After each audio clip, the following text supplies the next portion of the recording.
बनाने के लिए, क्योंकि अभी शादी का अमृत महोत्सव भी हम बना रहे हैं, तो क्या चीज़ें दिमाग में थी इस फिल्म को बनाते हुए, लिखते हुए, क्या चीज़ें थॉट था जब आपने स्क्रिप्ट को शुरू किया था?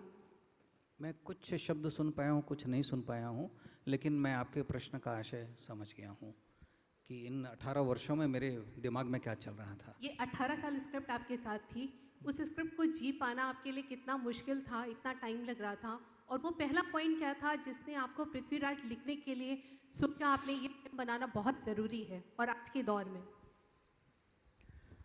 उसका एक सबसे बड़ा कारण है कि भारत आतंक से हजारों वर्षों से लड़ता रहा है,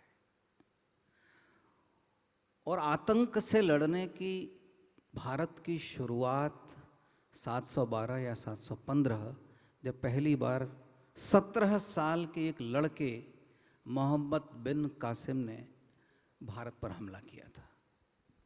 तब से भारत की लड़ाई शुरू है। उसके बाद जो हम बड़ी लड़ाई देखते हैं वो 1191 में मोहम्मद गोरी के विरुद्ध पृथ्वीराज की लड़ाई। मैं यहाँ आपको कारण नहीं बताऊंगा, जब आप फिल्म देखेंगे तो आपको कारण समझ में आएगा, और आपको समझ में आएगा कि कितना बड़ा उदात्त चरित्र है पृथ्वीराज चौहान का। हम सब ये मानते हैं कि संघर्ष या युद्ध का आधार धर्म होता है, पर आप जब देखेंगे तो इसका आधार धर्म भी नहीं है और राजनीति भी नहीं है, कोई और कारण था। तो मुझे लगा कि भारत की महान परंपराओं में जो मुख्य विचार थे उससे हमारे युवा बिल्कुल अपरिचित हैं। और एक नैरेटिव, मैं ये शब्द इस्तेमाल करता हूँ क्योंकि बार बार इस देश में एक नैरेटिव गढ़ा जाता है, और ऐसा लगता है कि भारत के इतिहास का प्रारंभ भारत में मुगलों के आने के बाद हुआ या अंग्रेजों के आने के बाद हुआ। भारत का इतिहास वैदिक काल से प्रारंभ होता है, ऐसी कल्पना, ऐसी धारणा हम लोगों के मनों में नहीं है। जाहिर सी बात है, भविष्य में और भी लोग वैदिक कहानियों पर काम करेंगे, पर मुझे लगा कि यदि मुझे कोई एक कहानी कहनी है चाणक्य के बाद, तो मैं किसकी कहानी कहूँ? तो इसमें एक योग भी है कि भारत का पहला ऐतिहासिक सम्राट चंद्रगुप्त मौर्य था, और आमतौर पर जो हम मानते हैं कि भारत का अंतिम हिंदू सम्राट पृथ्वीराज चौहान था। तो इसलिए मैं इन दोनों सूत्रों को जोड़ना चाहता था कि भारत ने कितनी बड़ी यात्रा की है। अब आपके दूसरे सवाल का उत्तर, किसी भी लेखक से आप पूछेंगी तो यात्रा पढ़ने की कभी खत्म नहीं होती। अभी भी मैं अर्थशास्त्र पढ़ता हूँ और नए अर्थ ढूंढने की कोशिश करता हूँ। पृथ्वीराज बन जाने के बाद, फिल्म जब सर्टिफाई हो गई, उसके बाद मैंने राम कुमार का एक नाटक पढ़ा, जबकि मेरी फिल्म समाप्त हो गई थी। अभी भी कोई भी पुस्तक जो पृथ्वीराज पर लिखी हो वो मेरे पास आती है तो मैं उसको ज़रूर खंगालता हूँ, पढ़ता हूँ, जानने की कोशिश करता हूँ कि कहीं मैंने कोई गलती तो नहीं की। तो ये क्रिएटिव प्रोसेस है। 2 क्वेश्चन और लेंगे हम लोग। डॉक्टर साहब, जब इतिहासकार आपसे बात करने पर या प्रति प्रश्न करने पर घबराते हों तो थोड़ी सी घबराहट मुझे भी हो रही है। ना बिल्कुल मत घबराइए। चाणक्य हमने देखा, चाणक्य के बाद दूसरा चाणक्य नहीं बना, और पृथ्वीराज पर जो छोटे पर्दे पर छोटी मोटी कोशिश की गई वो यहाँ कहीं भी टिकती नहीं है, आपके ट्रेलर को देखकर लगा। लेकिन मुझे एक सवाल करना है कि जब जोधा अकबर आई थी तो आशुतोष गोवारिकर घबरा गए थे, यहाँ तक कि भंसाली को पद्मावत के वक्त नाम भी चेंज करना पड़ा। आप लोगों की सेट को तोड़ने की कोशिश की गई, आप लोग नहीं घबराए। उसके बाद फिर नाम बदलने की बारी आई, तब भी आप लोग नहीं घबराए। हालांकि अब तो उस पर जो दिल्ली हाई कोर्ट है उसने मुहर भी लगा दी है, लेकिन उसके पहले भी डटे रहने का, और जो दूसरे तत्व हैं जो इसे बार बार कुरेद रहे थे हमें फिल्म दिखाइए, उस पर डटे रहने का जो जज्बा है वो कैसा रहा और कितना डिमोरलाइज किया आपको इसने? मैं उत्तर दूं या अक्षय से पूछ रहे हैं आप किससे? जी, मैं आपसे भी पूछ रही हूँ। एक तो मेरा ये व्यक्तिगत मानना है कि हर व्यक्ति, हर संस्था, हर संगठन और देश के हर नागरिक को अपने संवैधानिक अधिकारों का उपयोग करने का, जिसको हम कहते हैं आज़ादी है। कोई भी व्यक्ति किसी भी फिल्म का संविधान के दायरे में रहकर विरोध कर सकता है। इसलिए मैं ये मानता हूँ कि आपको भी ये अधिकार है कि यदि मैं कुछ गलत करूँ तो उस पर प्रश्न करें, लेकिन संविधान के दायरे में रहकर, हिंसा न करें।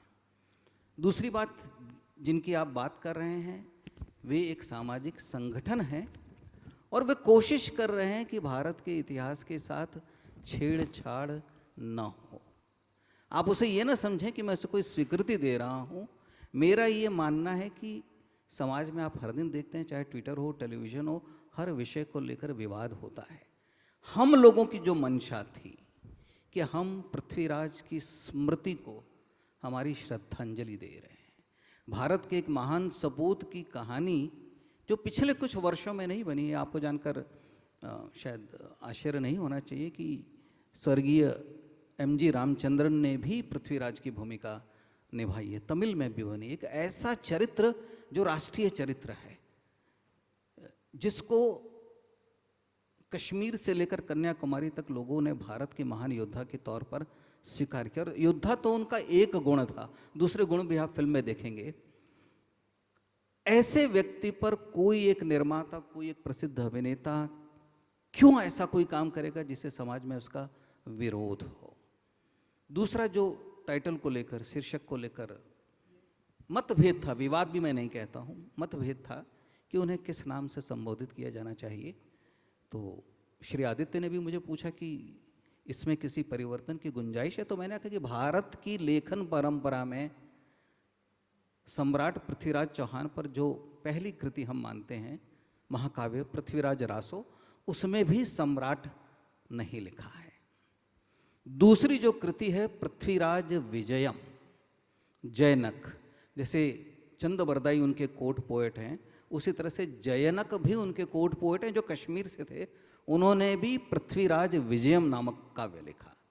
उसके बाद हाल में 2015 में भी संस्कृत साहित्य में पृथ्वीराज चरित्र, कहीं सम्राट इसका उल्लेख नहीं है। मैं इससे ये नहीं मानता हूँ कि इसमें जोड़ा जा सकता है, लेकिन आपको जानकर फिर आश्चर्य नहीं होना चाहिए कि हम जब दिल्ली जाते हैं तो एक सड़क का नाम भी है पृथ्वीराज रोड। किसी भी व्यक्ति को उसके नाम से संबोधित करने में मेरा व्यक्तिगत मानना है कि किसी को चोट नहीं लगनी चाहिए। मैं राम को राम भद्र भी बुलाता हूँ, श्री राम भी बुलाता हूँ, राम भी बुलाता हूँ। तो गुजराती में एक कहावत है, हरि तारा नाम 6000 कोणा नामे लखवी कंकोत्री। मतलब हरि तुम्हारे नाम है 1000, किस नाम से?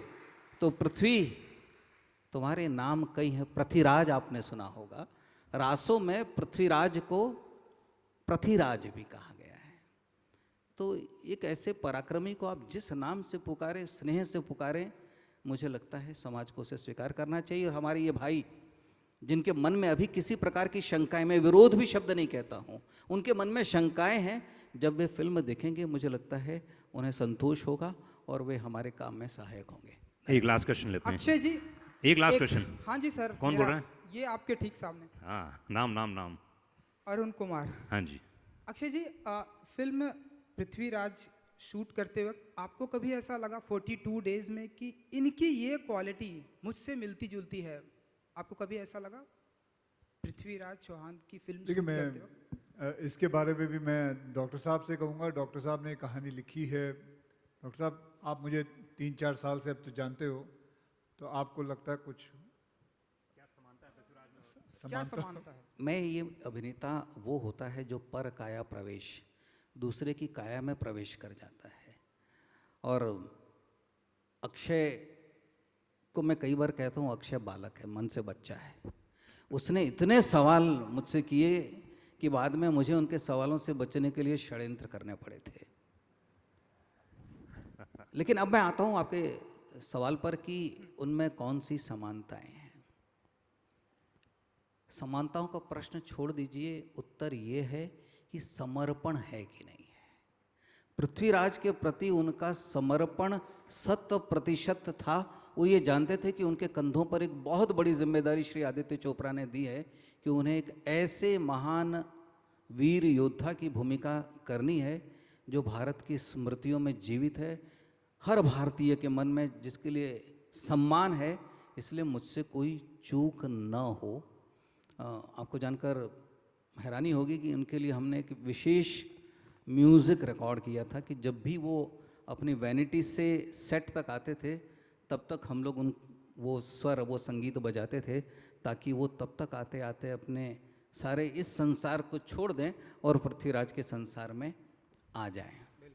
और मैं ये इसलिए अनुचित कहता हूँ, पृथ्वीराज जैसा दूसरा व्यक्ति इतिहास में नहीं हुआ। तो वैसे ही 100 साल बाद जब हमारे आप जैसे पत्रकार बैठेंगे तो वो यही कहेंगे कि अक्षय जैसा दूसरा पिछले 100 साल में नहीं हुआ। लास्ट क्वेश्चन, एक क्वेश्चन। अक्षय जी अरुण, एक क्वेश्चन लास्ट। हाँ हाँ आखिरी। हाँ।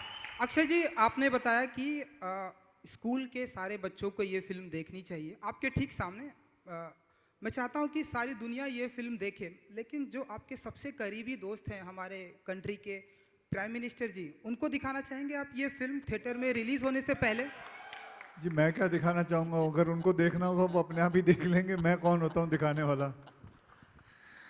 थैंक यू गाइस, बहुत बहुत शुक्रिया। लास्ट क्वेश्चन था। हाँ जी, हाँ जी, पूछ लीजिए, ऐसे ही पूछ लीजिए, चलिए। हाँ जी, पूछ लीजिए, आवाज़ आ रही है आप तक। जी अरे सिराज साहब, आपने दाढ़ी रख ली है, मुझे माफ़ करिएगा। हाँ,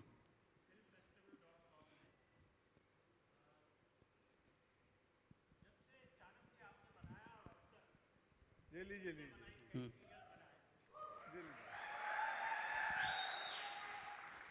बहुत बहुत शुक्रिया अक्षय भाई, रियली अप्रिशिएटेड। डॉक्टर साहब, चाणक्य से लेके अब तक आपने बहुत सारी फिल्में बनाई, बहुत सारे सीरियल बनाए, लेकिन ज़्यादातर आप एक नई टीम के साथ में काम करते हैं। किया। तो इसके दो पहलू होते हैं, इसके फ़ायदे भी बहुत सारे हो सकते हैं, शायद इसमें कठिनाइयाँ भी आपको पेश आ सकती हैं। ये कोई सोची समझी आपकी पहल है या ऐसे इत्तेफाक होते रहे हैं, क्या कारण है? नहीं, मैं मानता हूँ ये सोची समझी रणनीति है। मेरा ये मानना है कि जितनी बार आप नए लोगों के साथ और युवा लोगों के साथ काम करते हैं, आपके काम में एक नई प्रकार की ऊर्जा और एक नई प्रकार की सोच आती है। जैसा मैं कहूँ, अपने आप को अपडेट रखना कई बार बड़ा मुश्किल हो जाता है। तो जब आप नई टीम के, जैसे अक्षय के साथ आया, मानुष्य के साथ आए, तो हर बार कोई नई चीज़ें, मैंने बहुत सारी चीज़ें आदित्य से भी सीखी, वैसे ही कई चीज़ें मैं इनसे भी सीख रहा हूँ और वो प्रक्रिया जारी है। तो हर बार नए लोगों से जुड़ने से आप कुछ नया सीखते हैं, इसलिए मैं हमेशा ये रिस्क लेता हूँ। क्या बात। Thank you guys, thank you. And हम लोग पीछे थे इसलिए हम लोग ये नहीं देख पाए। Have you seen the show? Yes. I would request Anurag if we can see that again, अगर आप लोग देखना चाहें तो, क्योंकि हमने नहीं देखा था। Once more I would like to see. Come you sit. Yashraj की पूरी टीम, मार्केटिंग, प्रचार, उन सबको मैं अपनी ओर से धन्यवाद देता हूँ। गाइस, तो ये प्रोजेक्शन मैपिंग जो लोग नहीं देख पाए थे, खासतौर से जो लोग पीछे थे, आज चौहान 3 जून को जरूर देखिए। एंड बहुत बहुत शुक्रिया, बहुत बहुत धन्यवाद। अच्छा, फोटो के लिए। अच्छा, एक सूचना, इसमें जो आपने पिंगल भाषा में सुना है वो चंद बरदाई की मूल रचना है। क्या दैट इज बात द ओरिजिनल पोएट्री ऑफ महाकवि चंद बरदाई।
अब मेरे सारे सहायक अगर यहाँ हो तो तुरंत दौड़ कर आएँ, 30 सेकंड। नहीं नहीं, हाँ वो मैं निकाल लूँगा। मनन, ईशान, अलका, मंदिरा, अनिकेत, जल्दी दौड़ कर आओ, जल्दी आओ मंदिर। हाँ उनका ले लीजिए। मनन रावत, हाँ। ऋषभ, हरीश तो दिल्ली में है। आइए, ये साथियों ये मेरी टीम थी जिन्होंने दिन रात एक की थी, इनके लिए।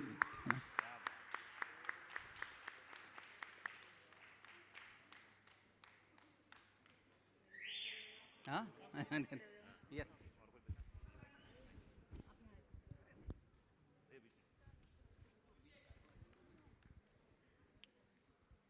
क्या हुआ? क्या चाहिए? क्या चाहिए? अक्षय,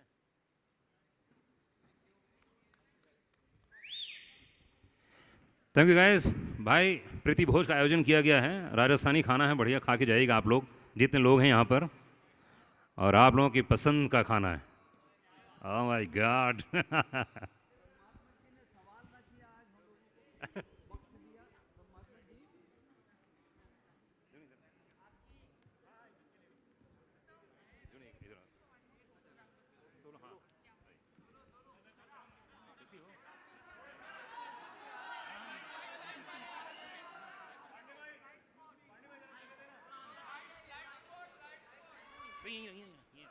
ये तो बड़ी